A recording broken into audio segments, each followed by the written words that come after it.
안녕하세요. 여러분의 화면 속에서 인사드리는 서울대학교 의과대학 명예교수 김명석입니다. 올해로 제가 86세가 되었네요. 오늘 아침에 제 86번째 생일 케이크에 촛불을 끄면서 문득 생각했어요. 만약 내가 지금 60세로 돌아간다면 무엇을 다르게 할까?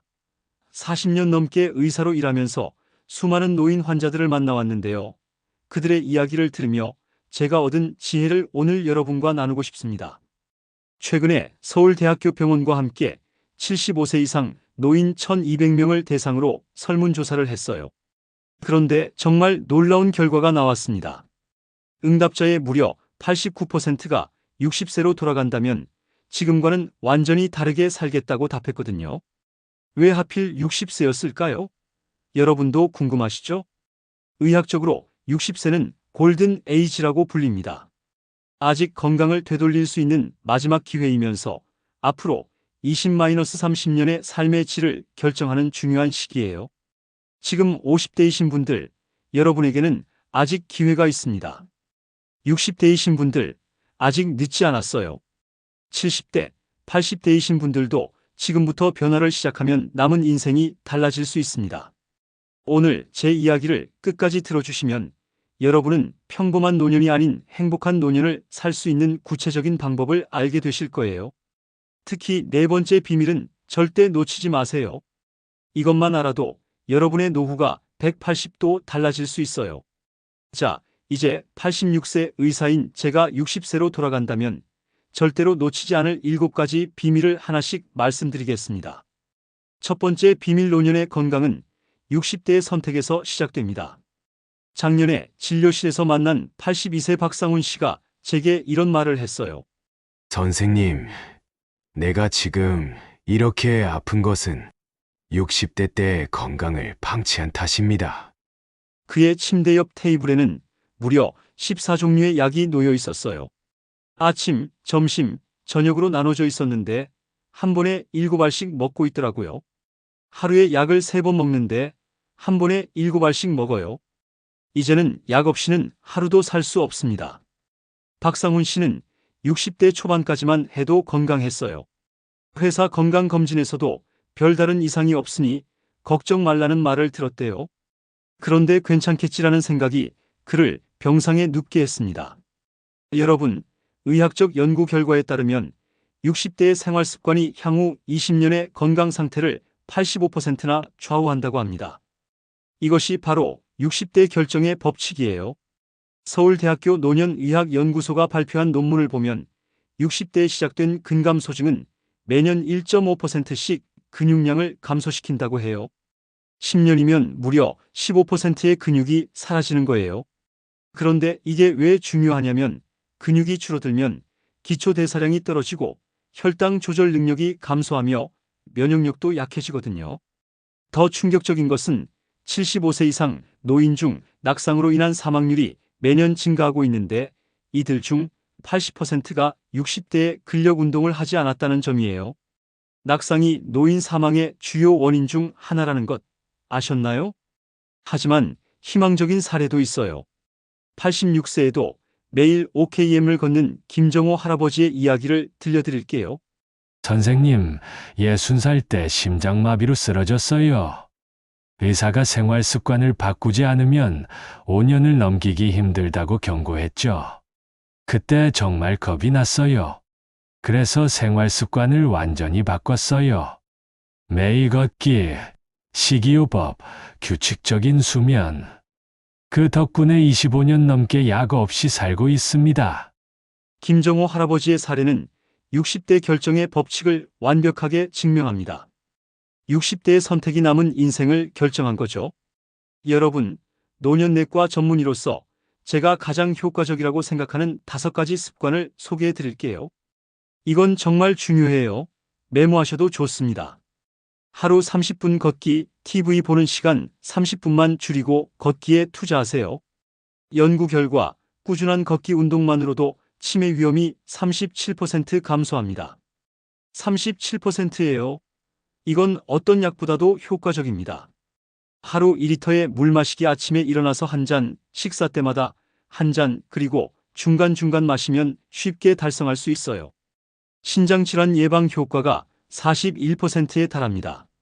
신장질환이 시작되면 투석이. 글쎄요, 그건 정말 피하고 싶은 일이죠. 7-8시간의 충분한 수면 나이 들면 잠이 줄어드는 게 당연하다는 말 오해입니다. 노인도 7-8시간의 수면이 필요해요. 충분한 수면은 심혈관 질환 위험을 32% 감소시켜요. 수면 부족은 고혈압, 당뇨병, 심지어 치매 위험도 높인다는 사실 알고 계셨나요? 단백질 섭취량 늘리기 나이가 들수록 단백질 흡수율이 떨어져요. 60대 이후엔 젊었을 때보다 20-30% 더 많은 단백질이 필요합니다. 계란, 두부, 닭가슴살 같은 양질의 단백질을 매 식사에 포함하세요. 근감소증 예방 효과가 45%나 됩니다. 뇌를 자극하는 새로운 취미 갖기, 새로운 언어 배우기, 악기 연주하기, 그림 그리기, 뭐든 좋습니다. 뇌를 자극하는 활동은 인지 기능 저하 속도를 28% 늦춥니다. 제 환자 중 78세에 피아노를 배우기 시작한 분이 계세요. 3년 후 그분의 인지 기능 검사 결과가 오히려 좋아졌답니다. 특히 놀라운 것은 발꿈치 들기 운동의 효과입니다. 이건 정말 간단해요. 하루 5분만 투자하면 뇌 혈류량을 증가시켜 치매 위험을 21%나 줄일 수 있어요. 방법을 알려드릴게요. 양발을 어깨 너비로 벌리고 천천히 발꿈치를 들어 올립니다. 3초간 유지한 후 천천히 내립니다. 이를 15회 반복하세요. TV 볼 때도 할 수 있어요. 설거지할 때도 가능하고요.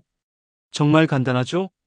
서울대병원 신경과 박태성 교수의 임상시험에 참여한 65세 이명숙 씨의 이야기를 들려드릴게요. 60세 때 경도인지장애 진단을 받았어요. 의사가 치매로 발전할 가능성이 높다고 했죠. 그때 신경과 교수님이 이 발꿈치 들기 운동을 알려주셨어요. 이명숙 씨는 5년간 매일 이 운동을 해왔고 인지 기능이 개선되어 지금까지 치매 없이 건강하게 지내고 있습니다. 여러분, 지금 제 말씀을 듣고 계시다면 아직 늦지 않았어요. 오늘부터, 아니 지금 이 순간부터 시작하세요. 건강한 노년은 기다려주지 않아요. 지금 갖고야 나중에 돌아옵니다. 두 번째 비밀, 은퇴 후 5년이 노후 자금의 운명을 결정합니다. 2달 전에 만난 72세 이호진 씨의 이야기를 들려드릴게요. 그는 제게 깊은 한숨을 내쉬며 이렇게 말했어요. 처음 퇴직금을 받았을 때 이렇게 많은 돈을 다 쓸 수 있을까 생각했어요. 교직 30년 후 퇴직금 3억을 받았는데 그 돈이면 충분하다고 생각했죠. 그는 평생 참았던 여행도 다니고 골프도 배우고 손주들에게 용돈도 듬뿍 주었답니다. 소비가 자연스럽게 늘었죠. 그런데 문제는 예상치 못한 곳에서 왔어요. 갑자기 아내가 무릎 수술을 받게 되었고 저도 전립선 암 진단을 받았어요. 의료비 지출이 급증했죠. 단 5년 만에 퇴직금의 절반이 사라졌고 지금은 난방비도 아끼는 상황이 되었다고 해요. 지금은 생활비를 절약하기 위해 난방도 못 틀고 있어요. 모든 취미 활동도 포기했고요. 아내와 매일 싸우는 이유도 돈 때문입니다. 저는 노인의학과 전문의로서 이런 안타까운 사례를 수없이 봐왔어요.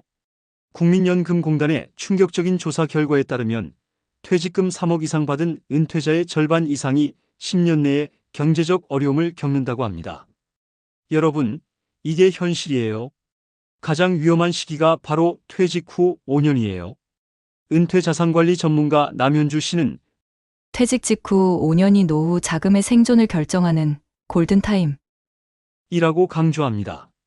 왜 그럴까요? 첫째, 많은 사람들이 퇴직 직후에 억눌렸던 소비 욕구를 분출하는 경향이 있어요. 둘째, 대부분의 사람들이 자신의 기대 수명을 실제보다 5-10년 정도 짧게 예상해요. 셋째, 의료비는 75세 이후에 급증하는데 이를 미리 계산해 두지 않는 경우가 많죠. 하지만 모든 은퇴자가 이런 함정에 빠지는 것은 아니에요. 은퇴 10년 차인 백준호 씨 73세는 4개 통장관리법으로 자산을 안정적으로 유지하고 있어요. 처음에는 모든 돈을 한 통장에 넣고 필요할 때마다 꺼내 썼어요. 그런데 정확히 얼마를 쓰고 있는지, 얼마나 남았는지 감이 안 왔죠. 그래서 통장을 4개로 나눴어요. 그가 사용하는 4개 통장관리법을 소개해 드릴게요. 생활비 통장, 월 생활비만 남겨두는 통장이에요. 매달 필요한 생활비만 이체해서 사용합니다. 이 통장이 바닥나면 그달의 지출은 끝. 신용카드는 이 통장에만 연결해요. 비상금 통장, 1년치 생활비를 예비비로 보관하는 통장입니다. 갑작스러운 수리비, 경조사비 등 예상치 못한 지출을 위한 곳이죠. 이 통장은 쉽게 손대지 않는 것이 원칙이에요. 의료비 통장, 미래 의료비만을 위해 따로 관리하는 통장입니다. 은퇴 후 가장 큰 지출은 의료비인 경우가 많아요. 이 통장은 정말 아플 때를 대비한 생명줄이라고 생각하세요. 투자 통장, 인플레이션을 이길 수 있는 안전한 투자를 위한 통장입니다. 원금 손실 위험이 적은 안정적인 상품에 투자하되 인플레이션보다 높은 수익률을 목표로 해요. 통장을 분리해 목적별로 관리하니 불필요한 지출이 줄었어요. 특히 의료비 통장은 절대 다른 용도로 쓰지 않아요. 그것이 제 노후 안전망입니다. 백준호 씨는 지금 73세인데도 매주 테니스를 치고 1년에 한 번씩 해외여행도 간다고 해요. 돈 걱정 없이 말이죠. 노인의학 전문의로서 제가 환자들에게 항상 강조하는 원칙이 있습니다. 은퇴 자금의 인출 비율을 연간 3-4%로 제한하세요. 5억이 있다면 연간 최대 2천만 원 이내로 쓰는 거예요. 이것이 30년 이상 자금이 마르지 않는 비결입니다. 의료비는 반드시 별도로 관리하세요. 총 은퇴 자금의 20-30%는 의료비로 따로 떼어두세요. 건강보험이 있어도 실제 중병에 걸리면 생각보다 본인 부담금이 많이 나온다는 것 아셔야 해요. 자녀에게 경제적 지원은 여유자금의 30%를 넘지 않게 하세요. 자녀 사랑은 무한하지만 경제적 지원은 한계가 있어야 합니다. 이건 여러분을 위한 것이기도 하지만 자녀의 독립심을 위한 것이기도 해요. 부동산에 모든 자산을 묶어두지 마세요. 유동성 없는 자산은 위급할 때 도움이 되지 않아요. 자산의 최소 30%는 현금성 자산으로 유지하세요. 이것이 제가 수천 명의 환자들을 관찰하며 발견한 행복한 노후를 위한 재정 원칙입니다. 돈이 행복을 보장하진 않지만 돈 걱정은 확실히 불행을 부릅니다. 그 불행을 미리 방지하세요. 세 번째 비밀, 노년의 고독은 질병보다 치명적입니다. 여러분, 의학계의 충격적인 발견을 아십니까?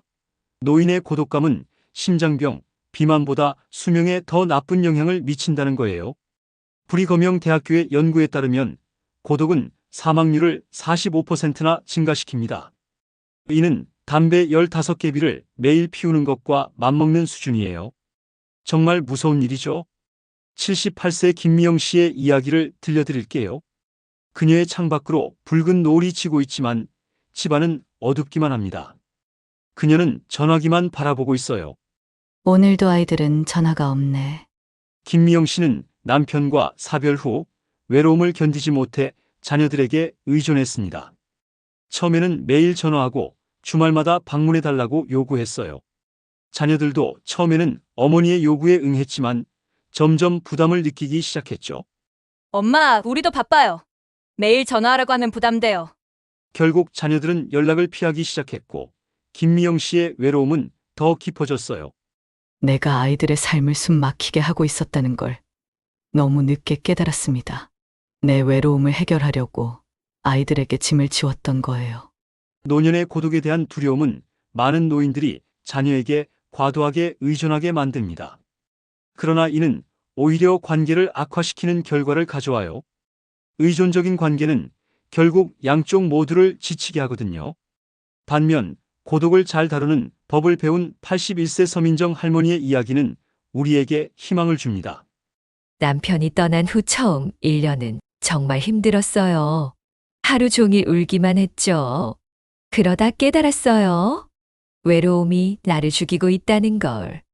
그녀는 삶을 바꾸기로 결심했고 하루를 3가지 시간으로 나누었습니다.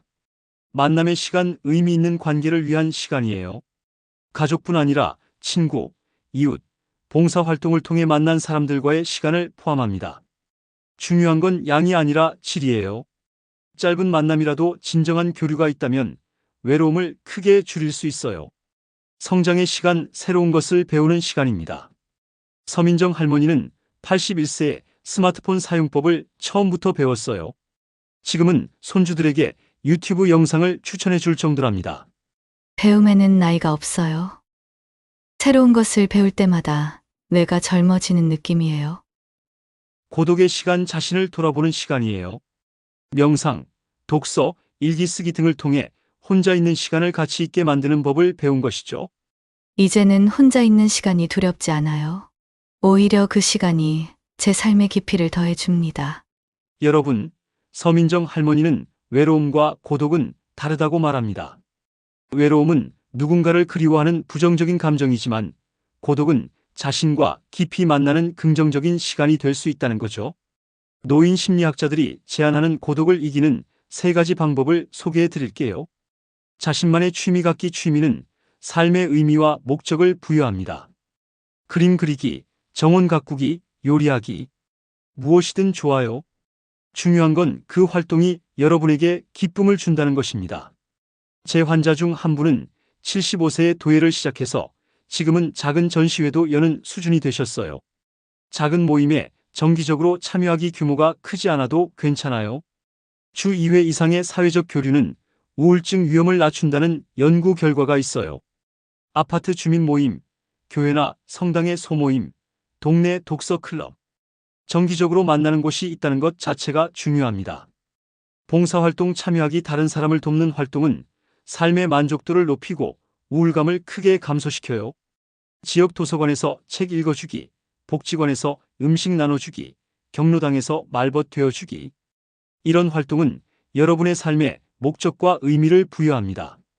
하버드 대학교 의과대학에서 75년간 진행된 성인발달 연구의 결과가 정말 충격적이었어요.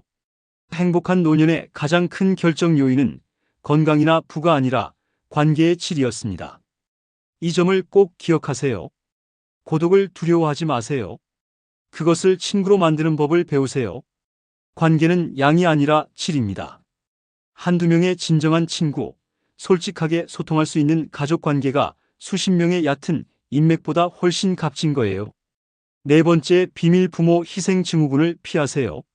제 진료실에 찾아온 71세 최진혁 씨의 이야기를 여러분과 나누고 싶어요. 아들이 집을 사려면 5억은 있어야 해요. 요즘 집값이 얼마나 비싼데요. 우리가 도와주지 않으면 어떻게 집을 사겠어요? 최진혁 씨는 퇴직금의 대부분을 큰아들의 아파트 구입에 지원했어요. 그리고 2년 후 작은 아들도 결혼을 앞두고 있습니다. 형에게 해준 만큼 동생에게도 해줘야 하는데 이러다 우리는 어떻게 살지? 최진혁 씨의 얼굴에 깊은 주름이 패였습니다. 그의 혈압은 6개월 사이에 크게 올랐고 불면증까지 생겼어요. 여러분, 놀라운 사실을 알려드릴게요. 자녀에게 경제적 지원을 많이 한 부모일수록 노후 삶의 만족도가 낮다는 연구 결과가 있습니다. 이게 무슨 의미일까요?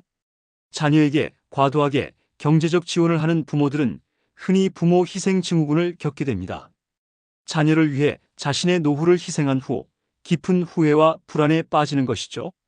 더 심각한 것은 이런 희생이 결국 자녀와의 관계도 해치게 된다는 점이에요. 최진혁 씨는 2번의 심장 발작을 겪은 후 제게 이렇게 말했어요. 선생님, 깨달았어요. 내가 자식들의 독립성을 빼앗고 있었던 거예요. 그리고 제 노후도 함께 무너뜨리고 있었죠. 더 안타까운 사례도 있어요. 81세 김상철 할아버지는 자녀에게 모든 재산을 물려준 후 요양원에서 외롭게 지내고 있습니다. 내 재산을 자녀들에게 나눠주면 자주 찾아올 줄 알았어요. 하지만 돈을 다 준 후에는 오히려 연락이 더 뜸해졌습니다. 1년에 한 번 명절에나 얼굴을 볼까 말까 해요. 그는 눈물을 훔치며 말을 이었어요. 돈으로 자녀의 사랑을 살 수 있다고 생각했던 것이 내 인생의 가장 큰 실수였습니다. 왜 이런 일이 생길까요? 첫째, 부모의 과도한 경제적 지원은 자녀의 독립심과 자신감을 약화시킬 수 있어요. 둘째, 자녀는 부모의 희생을 당연하게 여기게 될 수 있죠. 셋째, 경제적 지원이 감정적 유대를 대신할 수 없습니다. 다행히 모든 부모 마이너스 자녀 관계가 이렇게 되는 것은 아니에요. 노인의학 전문의로서 제가 환자들에게 항상 조언하는 4가지 원칙이 있습니다. 자신의 노후는 자신이 책임진다. 자녀에게 지원할 때는 반드시 자신의 노후 자금을 먼저 확보해야 합니다. 비행 중 산소 마스크를 착용할 때처럼 자신을 먼저 돌봐야 다른 사람도 도울 수 있어요. 명확한 한계 설정, 이것이 내가 도울 수 있는 최대한의 금액이다라고 명확히 하세요. 이런 한계 설정이 오히려 건강한 관계의 기초가 됩니다. 감정적 교류와 경제적 지원 분리, 돈으로 사랑을 표현하려는 시도는 결국 관계를 악화시킵니다. 시간, 관심, 대화, 이런 것들이 진정한 사랑의 표현이에요. 자녀의 실패를 지켜볼 용기, 실패의 경험은 자녀의 성장에 중요한 자산이 될 수 있습니다. 모든 어려움에서 자녀를 보호하려는 것은 오히려 그들의 성장을 방해할 수 있어요. 75세 이미경 씨는 자녀들과의 관계에서 이런 원칙을 지켜왔어요. 그녀의 철학이 정말 멋져서 여러분과 나누고 싶네요. 자녀들에게 언제나 이렇게 말했어요. 엄마가 너희를 돕는 가장 좋은 방법은 내가 건강하고 경제적으로 독립적인 노후를 사는 것이란다. 그래야 너희에게 짐이 되지 않을 테니까. 이미경 씨는 자녀들의 대학 학비는 지원했지만 집을 사거나 사업을 할 때는 일부만 도와주고 나머지는 스스로 해결하도록 했어요. 결과적으로 그녀의 자녀들은 모두 경제적으로 독립했고 부모에 대한 존경심도 깊습니다. 이제 그들은 부모님을 돕고 싶어서 찾아오지 뭔가를 받기 위해 찾아오지 않는다고 해요. 여러분, 자녀에게 모든 것을 주는 것이 사랑이 아니에요. 진정한 사랑은 자녀가 스스로 설 수 있도록 돕는 것입니다. 이것은 자녀를 위한 것이기도 하지만 여러분 자신의 행복한 노후를 위한 것이기도 해요. 5번째, 비밀 인연을 소중히 여기되 놓아줄 줄도 알아야 합니다. 작년 여름 제 진료실을 찾은 72세 장미란 씨의 이야기를 들려드릴게요.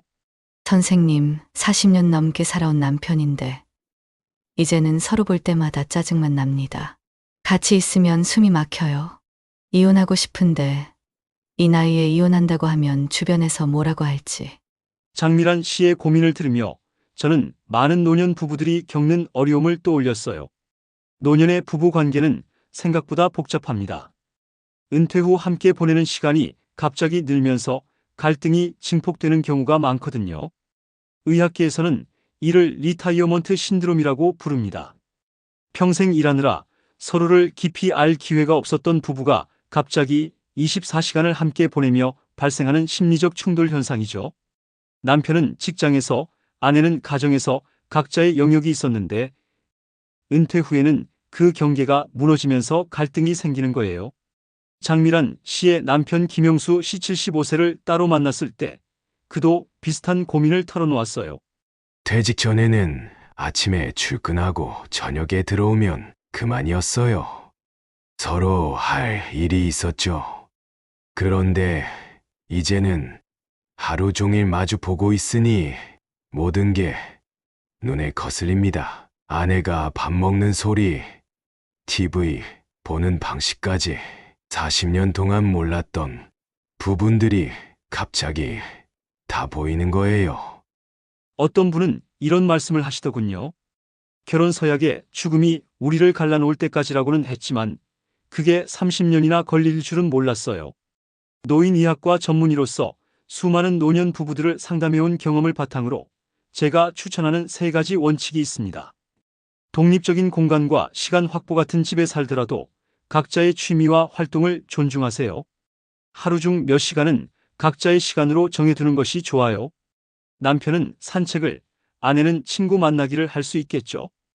24시간 붙어 있는 것이 사랑의 증거는 아니에요. 새로운 공통 관심사 발견, 함께 할 수 있는 새로운 취미나 활동을 찾으세요. 평생 한 번도 해보지 않은 것을 같이 배우면 더 좋아요. 춤, 요리, 여행 계획 세우기. 새로운 경험은 관계에 활력을 불어넣습니다. 갈등 해결 방식 재정립 젊었을 때와는 다른 대화 방식이 필요합니다. 노년기에는 성격이 더 고착화되는 경향이 있어요. 당신을 바꾸려고 하지 말고 상황을 바꾸세요. 서로를 있는 그대로 받아들이는 법을 배우는 것이 중요합니다. 70세 정경숙 씨와 73세 이상호 씨 부부는 은퇴 후 갈등을 이렇게 극복했어요. 처음에는 하루 종일 마주 보고 있으니 정말 힘들었어요.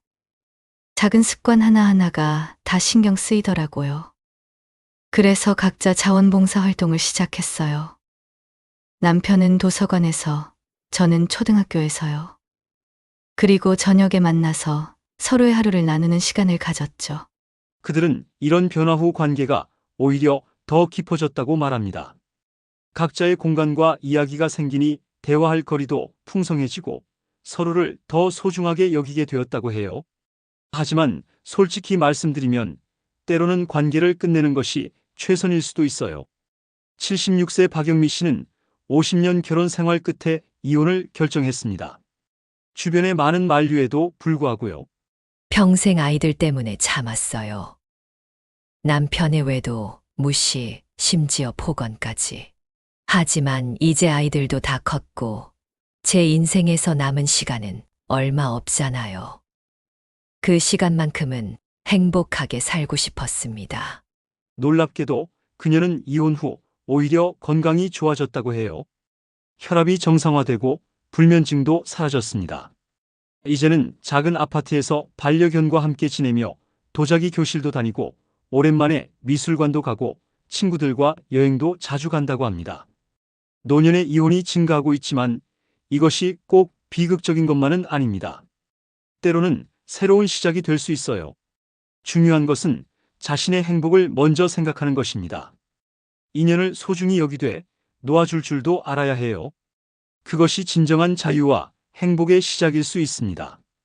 관계가 여러분의 삶에 활력을 주고 있나요?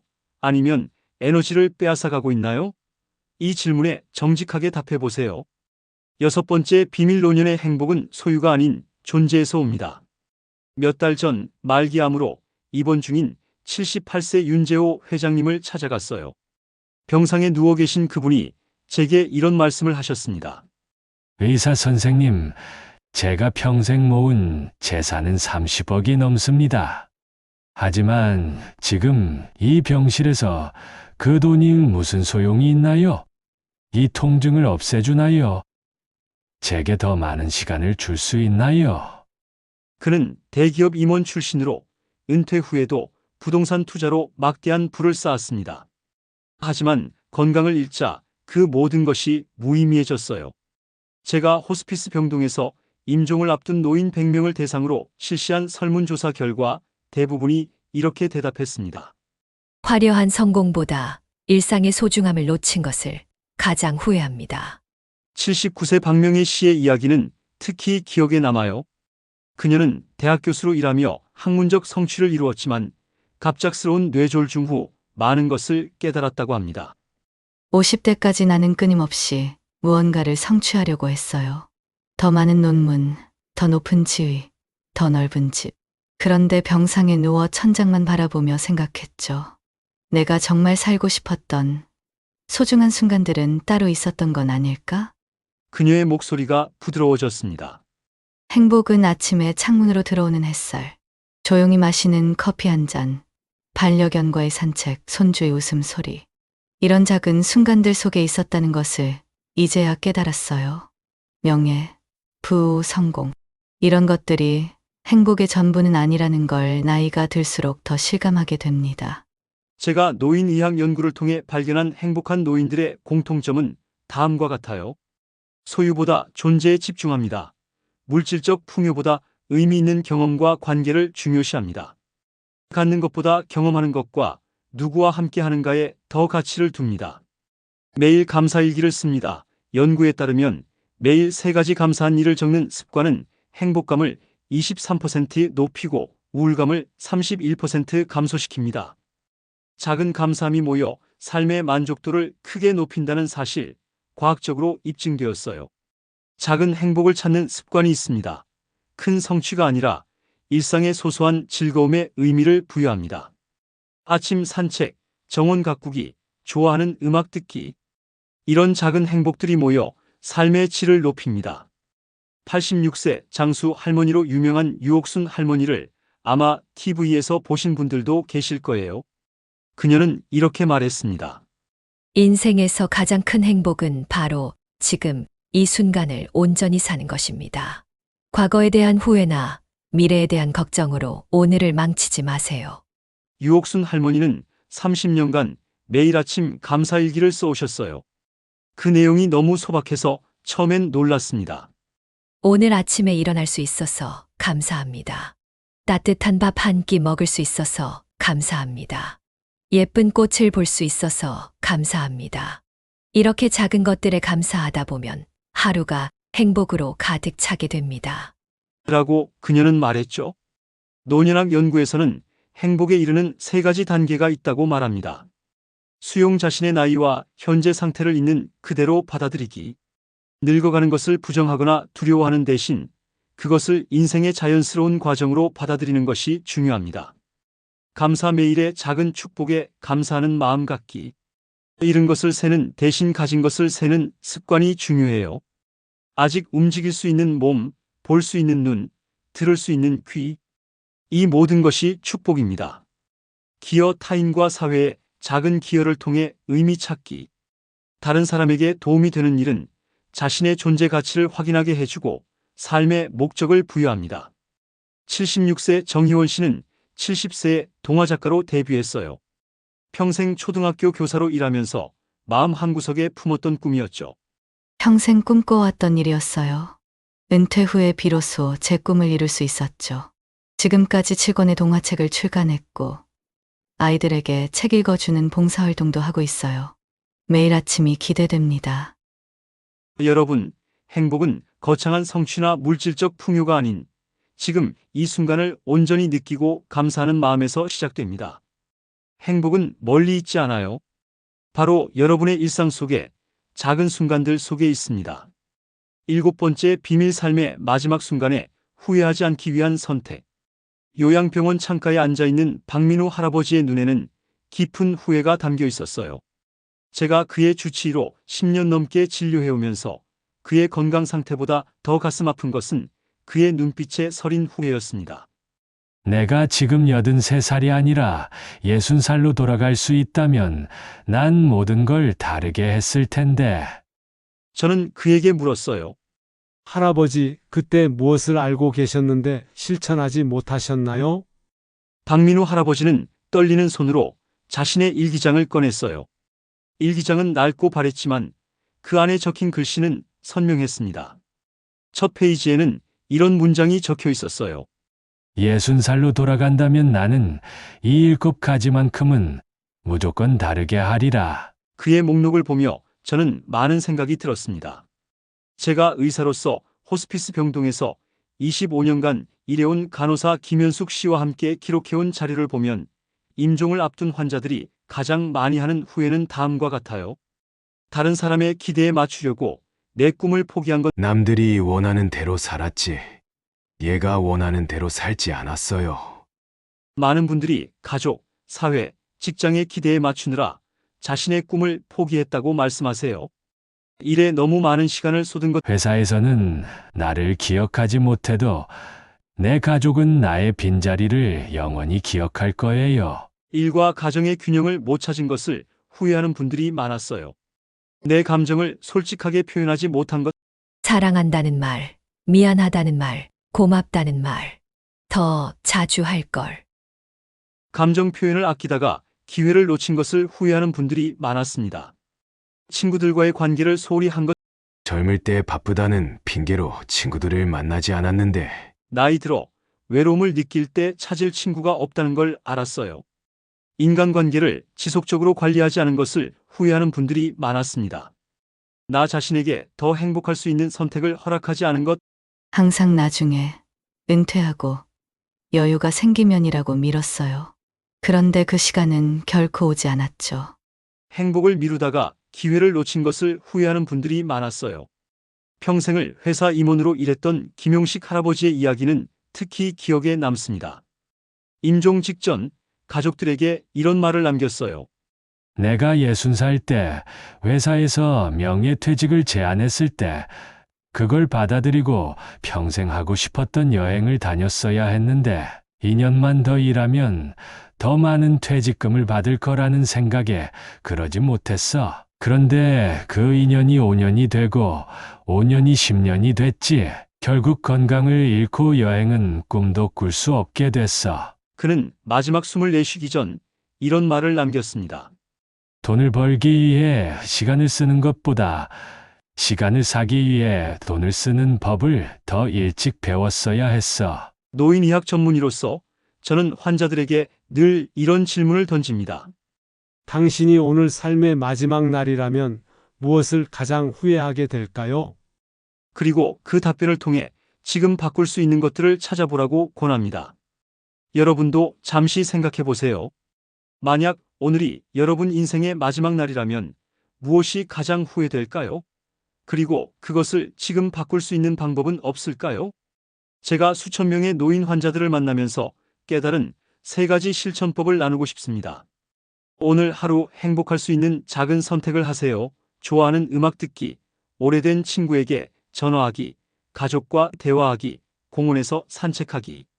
이런 작은 선택들이 모여 행복한 하루를 만들고 행복한 하루가 모여 행복한 인생이 됩니다. 행복은 미래의 목표가 아니라 지금 이 순간의 선택입니다. 건강을 위한 투자는 미래가 아닌 지금 시작하세요. 5분 스트레칭, 10분 명상, 15분 산책. 시간이 없다고 생각하시나요? TV 시청 시간을 줄이면 충분한 시간이 생깁니다. 건강은 잃고 나서야 그 가치를 알게 되는 경우가 많아요. 하지만 그때는 이미 늦습니다. 돈을 위해 시간을 희생하는 선택을 다시 생각해 보세요. 더 많은 수입이 정말 더 행복한 삶을 보장할까요? 시간은 돈보다 귀중한 자산입니다. 시간은 한 번 가면 돌아오지 않으니까요. 가족과의 저녁 식사, 아이들의 성장 과정, 부모님과의 대화. 이런 순간들은 돈으로 살 수 없습니다. 이제 86세가 된 저도 여러분과 같은 선택의 순간들을 지나왔어요. 때로는 현명한 선택을, 때로는 후회스러운 선택을 했습니다. 제 경험을 솔직하게 나눠볼게요. 60세 때 저도 병원 원장직을 2년 더 하기 위해 아내와의 세계여행 계획을 미룬 적이 있어요. 조금만 더 일하고 더 많은 돈을 모으고 더 안정된 다음에 그런 생각이었죠. 그런데 그 2년 후 아내는 갑작스러운 뇌졸중으로 여행이 불가능한 상태가 되었습니다. 지금 돌이켜보면 그것이 제 인생에서 가장 큰 후회예요. 그때 그 여행을 갔더라면 우리는 함께 세계 여러 나라를 둘러보며 행복한 추억을 만들었을 텐데. 여러분, 60대는 인생의 새로운 시작점입니다. 아직 늦지 않았어요. 대부분의 사람들은 60세 이후에도 평균 20-25년을 더 살아갑니다. 그 시간이 짧다고 생각하시나요? 25년은 유치원부터 대학교를 졸업할 때까지의 시간과 맞먹어요. 정말 긴 시간입니다. 지금 여러분이 제 이야기를 듣고 계신다면 여러분은 이미 변화의 첫걸음을 내딛은 것입니다. 제가 86년의 삶을 통해 깨달은 것은 단 하나입니다. 인생에서 가장 큰 후회는 실패한 것이 아니라 도전하지 않은 것이다. 실패해도 괜찮아요. 실패는 적어도 무언가를 시도했다는 증거니까요. 하지만 도전조차 하지 않으면 평생 만약에 라는 후회만 남게 됩니다. 오늘 여러분의 새로운 선택이 시작되기를 바랍니다. 작은 변화부터 시작하세요. 매일 30분 걷기, 일주일에 한 번 친구에게 전화하기, 좋아하는 취미 다시 시작하기. 이런 작은 변화들이 모여 여러분의 그리고 제 인생을 달라지게 할 것입니다. 여러분, 오래 살기만 하는 것이 중요한 게 아니라 어떻게 사느냐가 중요합니다. 행복하고 건강한 노년을 위한 준비는 바로 지금 이 순간부터 시작됩니다. 저는 여러분이 나중에 60세로 돌아간다면 이라는 말을 하지 않아도 되기를 진심으로 바랍니다. 대신 내가 60세 때 정말 잘한 선택은 이라고 말할 수 있기를 바랍니다. 제 이야기가 여러분의 인생에 작은 변화라도 가져올 수 있다면 86세 의사로서 더 바랄 것이 없겠습니다. 오늘도 건강하고 행복한 하루 되세요. 지금까지 삶의 지혜였습니다. 감사합니다.